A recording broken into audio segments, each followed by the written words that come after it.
Campinas SP. As questões principais da luta contra a Prefeitura e seus agentes no sindicato durante a campanha salarial de 2025.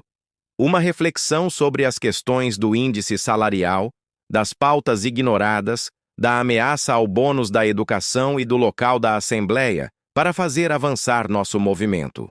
A questão do índice salarial. Na segunda mesa de negociações da campanha dos municipais, mantém arroxo e ignora reivindicações como equiparação do VA dos aposentados com os da ativa. Pela segunda vez consecutiva, a Comissão Permanente de Negociação, CPN, saiu de uma mesa de negociações com o governo Dário, Vandão, Republicanos PSB, realizada em 2605, com um índice de recomposição salarial bem menor que as perdas acumuladas pela categoria. A categoria sabe que os 5,53% oferecidos pelo governo são uma mixaria. É um índice 7 vezes menor do que o que nos deve. É um índice 12 vezes menor do que o prefeito se deu, fazendo aprovar na Câmara de Vereadores um aumento de quase 60% para seu salário. Esses 5,53% também estão longe até dos rebaixados 17,62%, defendidos pela própria direção sindical. Muito mais longe ainda estão os 5,53% dos 35,37%, 7 vezes menos, de defasagem salarial comprovada pelos cálculos dos coletivos de oposição sindical e ao governo. Se a diretoria do sindicato não se comportasse como vassalo da prefeitura, não faria como vem fazendo. Mas a diretoria, ao mesmo tempo que defendeu formalmente a rejeição desse reajuste miserável na Assembleia do dia 26/05, já começou a tentar naturalizar a mixaria junto aos servidores. Tanto nas falas da Assembleia quanto nas redes sociais, a diretoria vem propagando que os índices de reposição salarial nas cidades da região metropolitana de Campinas, RMC, estão com uma média está em 5%. Na mesma linha, alegam também que nenhuma prefeitura da RMC reajustou salários acima de 8%. O que não é verdade. Montemor, por exemplo, com um orçamento bem menor do que Campinas, reajustou os salários em 9%. Deste modo, com este malabarismo político, estão fazendo campanha para naturalizar a mixaria que Dário oferece, comparando como se fossem iguais municípios e orçamentos desiguais. Querem lhe confundir. Estão comparando situações completamente diferentes. Nenhuma cidade da região está entre as 12 mais ricas do país como Campinas. Nenhuma tem um orçamento maior que 10 bilhões de reais como Campinas. E, contraditoriamente, nenhuma está com uma defasagem tão grande nos salários como Campinas. Além de tudo isso, mesmo que fossem situações parecidas, o que é ruim a gente não copia. A diretoria ataca a oposição, dizendo que o índice de 35% não foi aplicado por nenhuma prefeitura da região e é fantasioso.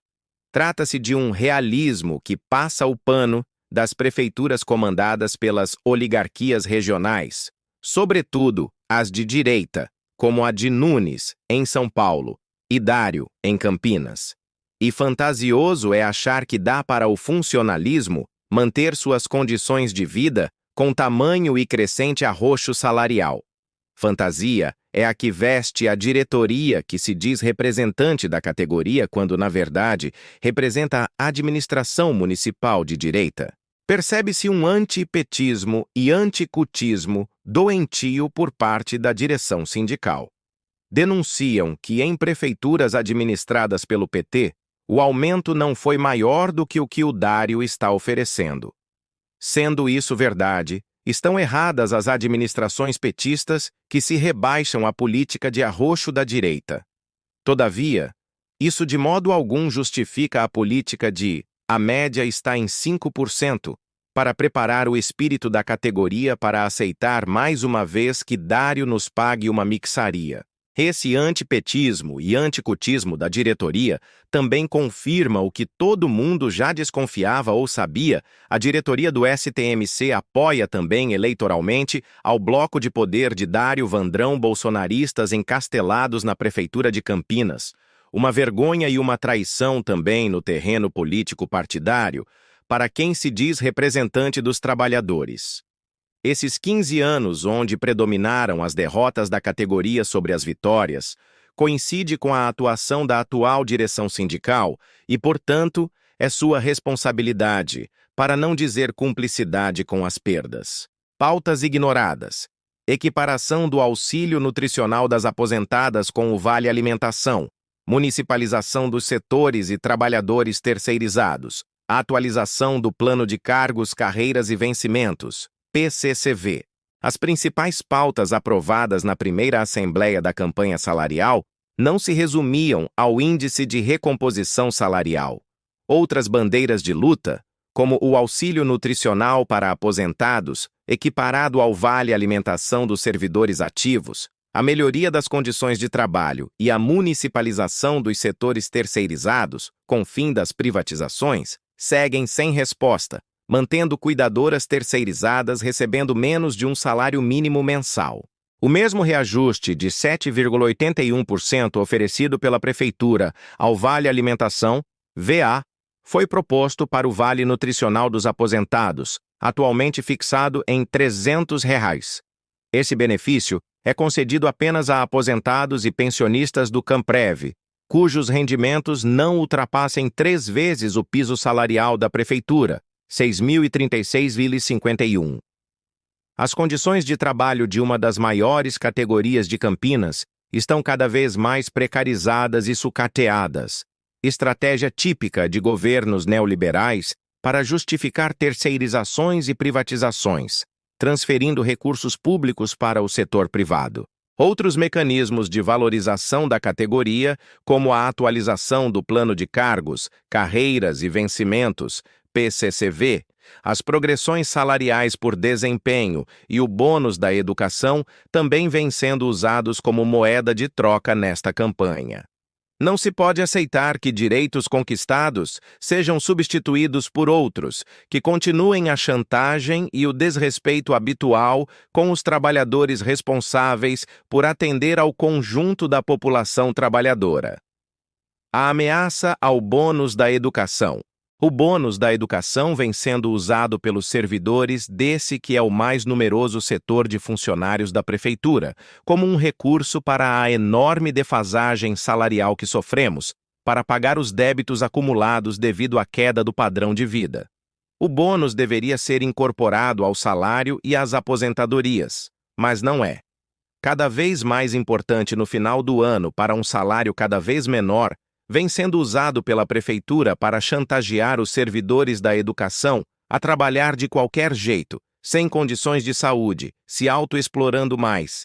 Tudo para não perder o bônus. Devido a isso, e à profunda cumplicidade da diretoria sindical com essa política realizada contra nós nessa campanha salarial, a Prefeitura de direita decidiu expandir a função destinada a nos chantagear que o bônus cumpre, cogitando não o pagar em 2025. Assim, poderá usar como coringa até o final das negociações. A questão do local das assembleias. Pela segunda vez esse ano, depois da mesa de negociação, a Assembleia foi novamente convocada no horário de trabalho de grande parte dos trabalhadores, e em um local que não cabe nem 1% da categoria, o que seria 280 pessoas. Em 2023 e 2024 também foi assim. Essa tática desmobilizadora precisa ser combatida com uma tática mobilizadora. Mas as oposições não têm feito mais do que serem reativas às políticas do sindicato. Têm cometido erros que permitem à direção sindical manter seus esquemas como estão, assembleias dentro do sindicato com comissionados para aprovarem o que for de interesse da prefeitura.